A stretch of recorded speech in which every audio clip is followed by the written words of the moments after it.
Alors par un ensemble de partenaires,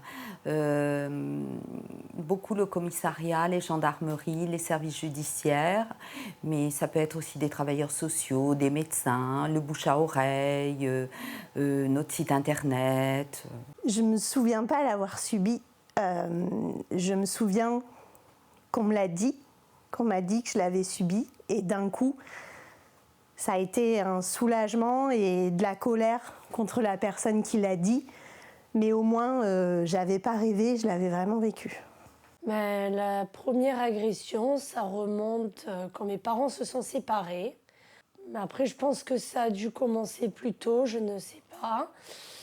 Il me commençait à me dire des mots, que j'étais belle, que ma mère, elle aimait pas, qu'elle aimait pas mon père, que je ressemblais à ma mère et tout. Je dormais avec lui dans la chambre. Pourtant, il avait une chambre pour moi, au cas où ma mère arrive, puisqu'il y avait 2 chambres, mais je dormais dans son lit. J'ai été abusée durant 5 années, de 7 ans jusqu'à l'âge de 12 ans, par mon père.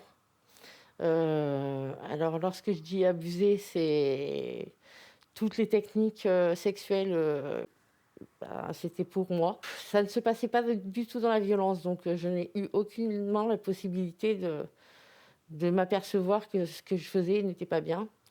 C'est par la suite, à mon adolescence, que je m'en suis rendu compte. En 2004, quand ils se sont séparés, et après, il m'a mis son sexe dans le mien. Il m'a dit que c'était autorisé, que c'était normal entre père et fille. Donc il a fait en 2 fois. Ça a duré de 2004 à 2008, quand j'allais chez mon père. Toujours que c'est autorisé. Jamais lever la main sur moi, rien du tout.